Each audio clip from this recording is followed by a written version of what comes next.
गीता जी, सुदामा के मन में घमंड था, रे मेरा यार था, मैंने उसके लिए मक्खन चुराया, जैसे हमारी गीता जी, मैं गुरु जी के लिए सवारी करी, मैंने वहां फोन करे, फलाना करे।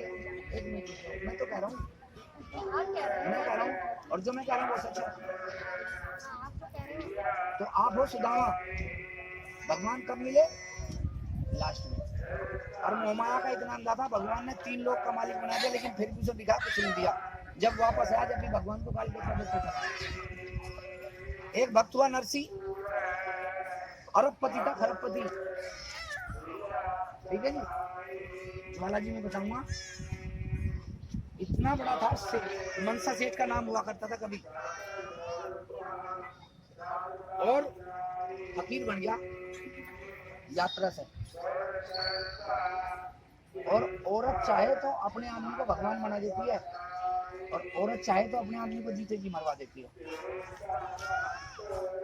अगर आज हम भगवान शंकर को पूछते हैं तो माता पार्वती के कारण पूछते हैं, अगर भगवान विष्णु को मानते हैं तो माता लक्ष्मी के कारण मानते हैं, और अगर नरसिंह भी भगत बना, भगवान की कृपा नरसिंह पर हुई तो उसकी घरवाली के कारण हुई। मिश्राणी रोज क्या करती थी, चलो यात्रा जा रही है गंगा जी, वहां स्नान करा आएंगे। उसे इसका लालच था। एक दिन जबरदस्ती, क्योंकि मेरे की तरह था, पैसा चाहिए, भाड़ में जा दुनियादारी। एक दिन जबरदस्ती आई गई, उसने कहा शरत है चलूंगा नहाने के लिए, लेकिन एक पैसा कहीं दान नहीं दूं। घरवाले ने ठीक है महाराज आप मत देना, कि कहीं कुछ खाऊं पियाऊं नहीं। उसने कहा ठीक है, सारी बात तय कर लिए, चल दिया। गंगा जी में स्नान जैसे ही लगाने लगा तो घुटने तक पैर गए और डुबकी लगाने की सोची, तो तुरंत भगवान कृष्ण जो है महात्मा का भेष बनाकर पहुंच गए, और भगवान कृष्ण ने कहा है नहाने वाले, गंगा में नहाने से पहले इसका कर दे देना। तो हमें हर कर्म का बदला देना है, क्रिया के बाद प्रतिक्रिया होती है। तो उसने कहा महाराज मेरे पे तो कुछ नहीं है, कि कुछ नहीं है तो फिर लेने का अधिकार क्या है, जब तक कुछ दे नहीं सकता तो लेने का अधिकार नहीं। तो नरसी फट गंगा जी से बाहर निकल गया, तो मैं नहीं नहाता। कर कितना था, चवन्नी। उनने इधर उधर देखा कि कम बखत गया, थोड़ा सा आगे जाकर फिर गंगा जी में डुबकी मार के इतना आएगा तो मैं फट नहा लेता हूँ, महात्मा ही क्या। फिर घुसा, फिर डुबकी लगाने की कोशिश करी, भगवान कृष्ण फिर सामने आ गए, नहाने वाले नहाने से पहले पहले इसका कर दे दे। नरसी को गुस्सा आया बहुत, जैसे गीता को आ रहा, पर पी गया, समझ नहीं दी।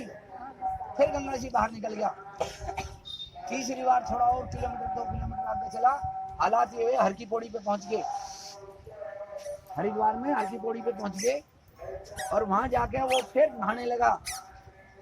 तो भगवान कृष्ण फिर पहुंच गए, नहाने वाले नहाने से पहले गंगा जी का कर देते। गंगा जी ने नहीं मांगा, किसने मांगा? जिसकी जिम्मेदारी थी उसने मांगा। जैसे आज जिम्मेदारी मेरी है, आप मानो ना मानो, आपकी सुरक्षा करनी, आपकी व्यवस्था करनी, आपको दर्शन कराना, और आपकी परेशानी किस तरह से खत्म हो, ऐसे भगवान से अरदास लगाना। खत्म होगी नहीं होगी वो आपके कर्मों पर डिपेंड करेगा। माँ बाप बादाम काजू घोल कर घर दें लड़के को, दे सकते हैं, लेकिन उसके मुंह में नहीं पिला सकते, होंठ का लगा सकते हैं, अब वो पी के कुल्ला कर दे तो वो तो मेरा दोस्त नहीं। जब हर की पौड़ी पे पहुंच गया तो फिर नरसी नहाने लगा, क्योंकि उधर घरवाली का डर था, और उधर एक ही थी घर ना बिगड़ जाए। तो फिर कृष्ण भगवान प्रकट हो गए, तो उसने कहा नहाने वाले नहाने से पहले कर देगा। उसने कहा महाराज जी तंग आ लिया, जब मेरे पे है ही नहीं तो कहां से तू? तो भगवान कृष्ण कहते हैं तू 1100 करोड़ रुपए का मालिक हो गए, अब तू कह रहा कुछ नहीं है। तो नरसी को पसीने आ गए गंगा जी में खड़े खड़े। उसने कहा यार ये तो मैं तो इसे महात्मा ऐसे जानता, लेकिन बहुत पक्का है, इसे किसने बताया होगा? शंका होगी मेरी घरवाली ने बता दिया होगा। फिर उसने कहा महाराज 1100 करोड़ का मालिक हूं, लेकिन वो मेरे पास नहीं है, उधार कर लेगा? महात्मा ने कहा कर लूंगा। अब नरसिंह वहां क्या सोच रहा, गीता की ढाल के 2000 कोस, 2000 कोस पड़े था वासी के, चवन्नी लेने कौन आएगा, भूल जाएगा। तो भगवान कृष्ण का उद्धार कर लूंगा कि नहा लूं कि हाँ नहा ले। भगवान कृष्ण ने कह के अब चले गए, क्योंकि भगवान हमारे पे जो मुझसे ज्यादा भरोसा करते हैं, आप पे भी करते हैं, मेरे से ज्यादा आप पे करते हैं, मेरे पे कम करते हैं, आप लोगों पे ज्यादा करते हैं, इसलिए उसकी शरण में बैठे हो। मैंने पाप ज्यादा किए, आपने पाप कम किए। तो अगर मैं पाप कम करता तो आपकी लाइन में बैठा होता।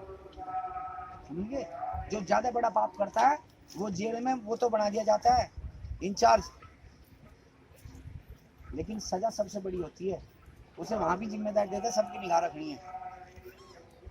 ठीक है, तो मैं तुम्हारे से बड़ा मुजरिम हूँ, इसलिए शायद आपके सामने खड़ा हूँ। और देख लो, कैदी तो खड़ा होता है, मुजरिम तो खड़ा होता है संगत के सामने। भाई मैं कैदी हूँ, ये छोटे छोटे कैदी हैं, आप इंसाफ करने वाले जज ही कुर्सी पर बैठता है, आप बैठे मैं खड़ा हूँ। तो इसका मतलब साफ हो गया कि मैंने ज्यादा पाप किए हैं। उदाहरण के तौर पे नरसिंह भगत नहा लिया और घर चला गया, साल बीत गया, नरसिंह ने चवन्नी नहीं दी। भगवान कृष्ण ने सोचा कम भगत फिर भूल गया, क्योंकि भगवान सबसे ज्यादा प्रेम करते थे अपने भक्त से। तो नरसिंह के घर पहुंच गए और मुनीम बैठा हुआ था, क्योंकि बताते हैं कि उनसे बड़ा कोई सेठ नहीं हुआ करता था, नरसिंह सेठ के नाम से।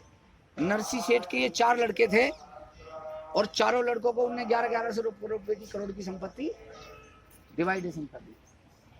तो मुनीम को कहा भाई लाला जी हैं? उसने कहा जी हाँ, अंदर बैठे। ये तो उनको बोल दो वो गंगा जी वाला महाराज आया है, चवन्नी उधार है वो दे दे। अब मुनीम अंदर गया, अंदर जाते ही नरसिंह को कहा महाराज एक महात्मा आया है और वो चवन्नी मांग रहा, गंगा जी वाला बता रहा। तो नरसिंह ने कहा तूने बताया तो नहीं, मैं यही हूँ। मुनीम ने कहा लाला जी मैं तो बता दिया। उसने कहा उसे जाके कह दे मर गया नरसिंह।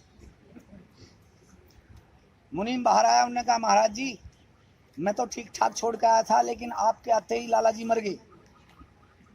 तो भगवान कृष्ण उसकी चौखट पे जमीन पे बैठ जाते हैं। उसने कहा भाई मर गया तो मर गया, चवन्नी तो गई, लेकिन आखिरी लकड़ी में भी लगाता चलूंगा, पैसे तो आएंगे नहीं, लेकिन आखिरी वक्त पे तो कम से कम से वो देखना चलूंगा। अब मुंशी को पसीने आ गए, क्योंकि झूठ बोलेंगे तो कहीं ना कहीं तो गड़बड़ होगी। मुंशी फिर लाला जी के पास गया और उसने कहा लाला जी वो तो महात्मा बड़ा ढीठ है, वो तो वहीं बैठ गया। हालात ये हुए, अर्थी बनाई गई, नरसिंह अर्थी पर लेट गया, शमशान घाट गया, चिता बनाई गई और चिता पे नरसिंह को लिटा दिया गया। ये शास्त्रों की बात बता रहा हूँ, तुक्का नहीं मार रहा। जब नरसिंह को चिता पे लिटा दिया तो मुर्दा था तो नंगा ही आएगा ना, बिना जेब का कफन लेकर। अब उसमें कहा भाई आग लगाओ, क्योंकि भगवान कृष्ण वहीं खड़े थे, उन्हें तो आखिरी लकड़ी लगा के चलना। तो उसने मुनीम ने कहा महाराज जी आप निकल जाओ। उसने कहा नहीं, जब तक कपाल क्रिया नहीं होती शमशान में से वापस नहीं जाते। जब यहाँ तक आया हूँ, चवन्नी तो मेरी चली गई, लेकिन कपाल क्रिया के बाद ही जाऊँ। अब कपाल क्रिया जब होती है, जब शरीर में आग लग जाती है। तो जैसे ही वो पूड़ा उठाया और चक्कर लगाकर आग लगाई तो नरसिंह उठ के भाग लिया। भगवान कृष्ण ने हाथ पकड़ लिया। उसने कहा नरसिंह जाते जाते 1100 करोड़ तो ले जा। तो नरसिंह को ज्ञान हो जाता है, वहीं नरसिंह अपनी सारी संपत्ति सबको दान कर देता है। जिस नरसिंह सेठ के करोड़ों नौकर नौकरी किया करते थे, आज वो नरसिंह फकीर बन जाता था। लोग डले मारते थे, गीता जी डले। और जैसे ही नरसिंह को किसी ने पत्थर मारा तो नरसिंह ऊपर देखता था और कहता था है बंसी वाले, अगर मुझे जख्म देकर तुझे खुशी मिल रही है तो मेरा तो मकसद ही तुझे खुश करना है। इसको कहते हैं सच्चा प्रेम। मीठी मीठी बात करने से आपस में एक दूसरे के हो जाए उसे प्रेम नहीं कहते, क्योंकि मीठा हमेशा शुगर करता है। और जब डॉक्टर कहते हैं कोई दवाई काम नहीं करेगी तो करेला ढूंढता है आदमी, नीम के पत्ते ढूंढता है। तो मैं तो उस दिन इंतजार कर रहा हूँ कि आपको भी गुरु जी की याद आए। और सेवादार कहें गुरु जी पे टाइम नहीं है, अब भी हो रहे हैं, फोन आ रहे हों कम से कम 50-100, उस दिन पता लगता है। समझिए, माँ बाप गुरु और भगवान ये सपने में भी अपने भक्त की, अपने बच्चे की बेइज्जती करना पसंद नहीं करते। ठीक है जी, लेकिन बच्चा अपनी इच्छा पूरी करने के चक्कर में उनको त्याग देता है। जिस समय भात लेने गया तो उसकी जो समधन थी उसने कहा नरसी नहाएंगे कि रजता हुआ पानी लेके जा, बदन में छाले पड़ गए। फिर टोन मारती, इतना बड़ा भगत है तो बारिश क्यों नहीं करवा लेता। बताते हैं बारिश हुई नरसी की झोंपड़ी में। और एक और था उनमें, एक पात्र और था जो हमारे बीच में भी है, और यहीं से बता रहा हूँ, नोट करके रखना। 4 आदमी है यात्रा में, 4 जो ऐसे ही आए और ऐसे ही जाएंगे। और वो कौन है? एक कहावत सुनी थी, धोबी का कुत्ता घर का रहा ना, वो वहीं से कहावत हुई। धोबी का घर भी था और घाट भी था। धोबी ने जब देखी कि असर चीज है, घाट भरा हुआ, घर भरा हुआ है, वो बेचारा कभी घाट की तरफ भाग कर जाने, ये तो मेरा ही तो है, पहले घर का समेट लेता हूँ। घर का सोचा कि ये तो मेरा ही तो है, पहले घाट का समेट लेता हूँ। ना उसे घर का मिला ना घाट का मिला। अभी आपको सोचना है कि आपको नरसी बनना है, सुदामा बनना है, या वो बनना है जिसके लिए मैंने। ठीक है जी। इसलिए मेरी हाथ जोड़ के प्रार्थना है, अभी बेटी बात का है, जैसे आप कहोगे ऐसे चलूंगा। ठीक है जी। हम तो है नरसी, हमारा स्टाफ नरसी, तो समझ लो मैं नरसी हूँ और ये वो है मोटे, तो उसमें बैठे रहे। लेकिन आप देख लो कि आपको क्या करना है। अब यहाँ से जाएंगे नैना देवी, नैना देवी माता जी के दर्शन करके वापस आएंगे। उसके बाद जाएंगे बपोर शाह गुरुद्वारा है नांगल में। हाथ जोड़ कर रिक्वेस्ट है, कोई बीड़ी सिगरेट या तंबाकू ले रहा हो तो उन्हें समझ लो यहाँ से बाहर निकाल कर उसे त्याग देना, क्योंकि हमारी यात्रा में बीड़ी गुटखा तंबाकू बिल्कुल नहीं चलता।